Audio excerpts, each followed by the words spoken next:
नमस्कार दोस्तों। आज हम एक स्टेशनरी शॉप बिजनेस के बारे में डिस्कस करेंगे। स्टेशनरी प्रोडक्ट्स का बिजनेस बहुत सालों से एक अच्छा और एक एवरग्रीन बिजनेस माना गया है। ये बिजनेस एक परमानेंट डिमांड वाला बिजनेस है, चाहे एक गांव हो, एक टाउन हो, एक सिटी हो, कहीं भी ये बिजनेस बहुत अच्छी तरह ग्रो कर सकता है और आप इसको एक छोटे इन्वेस्टमेंट से शुरू कर सकते हैं। स्टेप बाय स्टेप आप इस बिजनेस को एक बड़े बिजनेस में ग्रो कर सकते हैं। आप एक रिटेल शॉप से शुरू करके उसको एक होलसेल लेवल के एक बिजनेस में उसको आप बदल सकते हैं।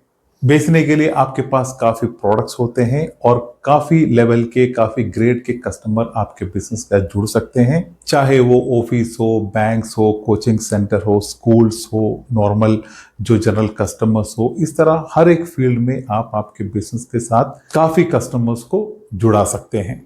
आज हम इस वीडियो में इस बिजनेस के पूरे डिटेल के बारे में डिस्कस करेंगे, जैसे कि आपको कैसा लोकेशन चुनना है, आपको कौन से प्रोडक्ट पहले रखने हैं, आपको इस बिजनेस के लिए कितना निवेश लगाना पड़ेगा, आप कैसे ग्राहक को ढूंढ सकते हैं, आपको कैसे आपके बिजनेस को मार्केटिंग करना है और एक बहुत छोटे लेवल से शुरू करके इस बिजनेस को आप कैसे ग्रो कर सकते हैं। इस तरह के पूरे डिटेल हम आज इस वीडियो में कवर करेंगे। ये बिजनेस की खासियत ये है कि ये बिजनेस आपको एक अच्छा डेली इनकम दे सकता है। आपके पास जो भी प्रोडक्ट्स होते हैं वो सभी चीज फास्ट मूविंग प्रोडक्ट्स होते हैं। आप इस बिजनेस को बहुत छोटे निवेश में शुरू कर सकते हैं और आपका जो बिजनेस है एक छोटे से स्पेस में, जैसे कि बहुत छोटे से एक दुकान से आप इसकी शुरुआत कर सकते हैं। जो भी आपके पास एक बार कस्टमर आते हैं वही कस्टमर आपके पास रिपीट कस्टमर बन सकते हैं और खासकर जब भी स्कूल का सीजन शुरू होता है तो आपके बिजनेस काफी लेवल पे बढ़ती भी है, क्योंकि आपको हमेशा एक बिजनेस जब भी शुरू करते हैं तो उसके पॉजिटिव साइड के बारे में जानना बहुत इंपॉर्टेंट होता है। तो ये सारी चीजें ये बिजनेस की एक अच्छी पॉजिटिव साइड है। तो सबसे पहले आपको इस बिजनेस के लिए बहुत इंपॉर्टेंट है एक अच्छा लोकेशन। आपको ऐसे एक अच्छे लोकेशन पे आपका शॉप जरूर लेना है। उस लोकेशन चाहे कोई कॉलेज एरिया के आसपास हो, कोई स्कूल एरिया हो, कोई ऑफिसेस के आसपास हो, कोई रेजिडेंशियल एरिया हो या फिर कोई मार्केट एरिया हो। तो इस तरह के एक एरिया में आपको एक शॉप लेना है और शॉप का एरिया 100 से लेके 200 तक का स्क्वायर फीट एरिया आपके लिए काफी है। ये एक छोटा सेटअप पे आपको शुरू करने के लिए ये एरिया काफी होगा। आप थोड़ा सा और बेटर सेटअप पे शुरू करना चाहते हैं तो आप एक 300 स्क्वायर फीट से लेके एक 500 स्क्वायर फीट तक का एरिया का शॉप भी आप चुन सकते हैं। शॉप लेने के बाद आपको शॉप के अंदर जो भी जरूरत के रैकिंग शेल्फिंग जो है उसका सेटअप कराना है, क्योंकि रैकिंग शेल्फिंग आप जितना अच्छा करोगे उतना ज्यादा प्रोडक्ट आप स्टॉक करके रख सकते हैं। साथ ही साथ आपका शॉप का डिस्प्ले जो है वो भी बहुत अट्रैक्टिव लगेगा। अब इसके बाद नेक्स्ट है कि आपको जो भी आइटम स्टॉक में रखने हैं शुरुआत में उसका एक लिस्ट बनाना है। स्टेशनरी में बहुत काफी आइटम होते हैं, तो आप जब एक लिस्ट बनाएंगे उस लिस्ट के बेस पे ही आपको प्रोडक्ट शुरुआत में लेना है, ताकि आप कम निवेश में इसको शुरू भी कर सके और जो भी फास्ट मूविंग सबसे ज्यादा बिकने वाला प्रोडक्ट ही आपको शुरुआत में लाना है। तो इसके लिए आपको एक आइटम लिस्ट बहुत जरूरी है। ये आइटम लिस्ट आपको अगर एक्सपीरियंस है स्टेशनरी के बारे में तो आप खुद बना सकते हैं, नहीं तो फिर कोई भी होलसेलर आपके नजदीक हो जो स्टेशनरी में डील करते हैं उनसे आप पूछेंगे तो वो भी आपको एक आइटम लिस्ट दे देंगे। और जब भी आप आइटम लिस्ट बनाते हैं तो आपको मेक श्योर करना है कि जो स्टॉक आप पहले आपके शॉप के लिए लाएंगे वो सिर्फ फास्ट मूविंग आइटम होनी चाहिए, जिसमें थोड़ी कुछ ब्रांडेड प्रोडक्ट भी अवेलेबल हो और बिल्कुल कम से कम स्टॉक में आपको आपकी बिजनेस की शुरुआत करनी है। तो उसके बेस पे आप एक लिस्ट प्रॉपरली बनाए। अब इसके बाद नेक्स्ट है कि आपको एक अच्छा होलसेलर ढूंढना है। आपके सिटी में ही आपको काफी होलसेलर मिल जाएंगे। तो शुरुआत में जब आप बिजनेस शुरू करते हैं तो आपके नजदीक के, आपके जो भी नियरेस्ट सिटी होते हैं उधर के एक अच्छे होलसेलर से ही आप मटेरियल लाने की कोशिश करें। और जब आपका बिजनेस आगे ग्रो करता रहेगा फिर आप बड़े सिटीज से डायरेक्ट बड़े होलसेलर से मटेरियल परचेस कर सकते हैं, जैसे कि मुंबई, दिल्ली, कलकत्ता, ऐसे बड़े सिटियों में बड़े डायरेक्ट मैन्युफैक्चरर कम बड़े होलसेलर आपको मिल जाएंगे। लेकिन शुरुआत में आप कोशिश यही करें कि आप आपके नजदीक के सिटी के एक अच्छे होलसेलर से ही डीलिंग शुरू करें। जब भी आप एक स्टेशनरी की दुकान की शुरुआत करते हैं तो मैं मेरे साइड से ये भी रेकमेंड करता हूं कि आप अगर थोड़ा सा टॉयज, थोड़ा गिफ्ट आइटम्स के भी स्टॉक आप इसके साथ इंक्लूड करेंगे तो आपके बिजनेस के लिए वो अच्छा एक बढ़ावा देगा, क्योंकि स्टेशनरी आइटम्स के साथ बिकने वाले आइटम में गिफ्ट आइटम्स, इस तरह के टॉयज के आइटम्स भी आते हैं। तो आप जब एक लिस्ट बनाएंगे तो उसमें आप थोड़ी स्टॉक गिफ्ट के और थोड़ी सी टॉयज के स्टॉक को भी ऐड कर सकते हैं। अब नेक्स्ट आपको करना है आपके बिजनेस का मार्केटिंग, क्योंकि जब तक आप मार्केटिंग नहीं करेंगे तो आप कैसे आपके प्रोडक्ट को बेच पाओगे।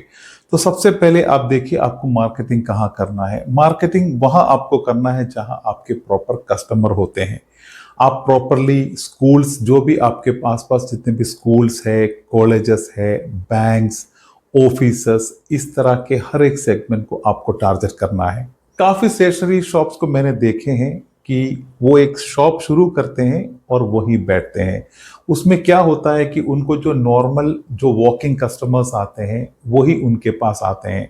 अगर आपको एक बिल्कुल नॉर्मल से नॉर्मल बिजनेस ही करना है तो आप इस तरह आपका एक शॉप शुरू करें और आप वहीं आप अपना सीट पे बैठे रहे, तो आपको नॉर्मल कस्टमर तो आपके पास जरूर आएंगे।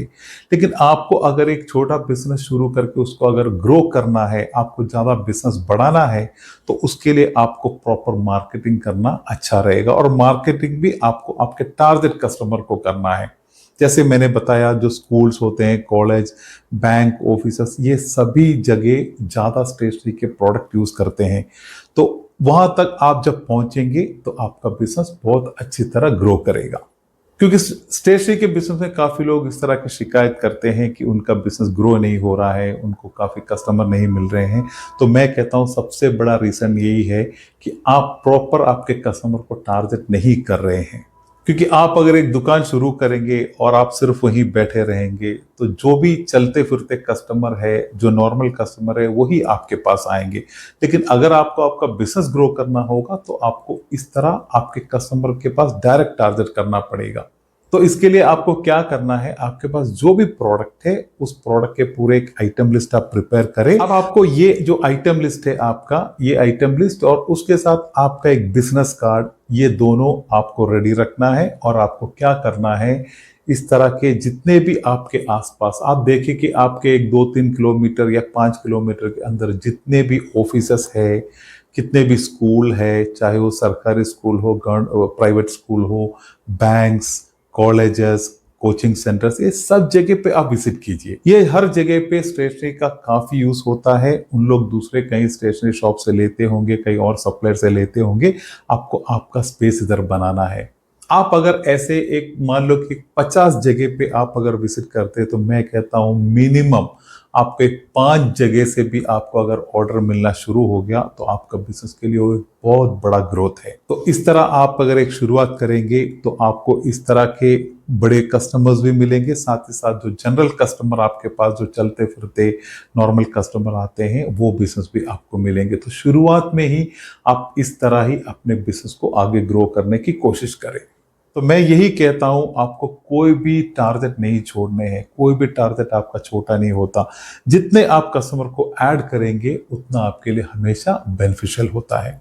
मैं ऐसे स्टेशनरी शॉप्स को जानता हूं जिनका शिकायत है कि उनका बिजनेस बहुत कम है, और ऐसे भी कुछ स्टेशनरी शॉप को मैं जानता हूं जिनका बिजनेस बहुत अच्छा ग्रो करता है। और जिनका बिजनेस भी ग्रो कर रहा है, एक चीज उनमें मैंने देखा है, वो कभी भी सिर्फ नॉर्मल कस्टमर्स के इंतजार में नहीं बैठे हैं।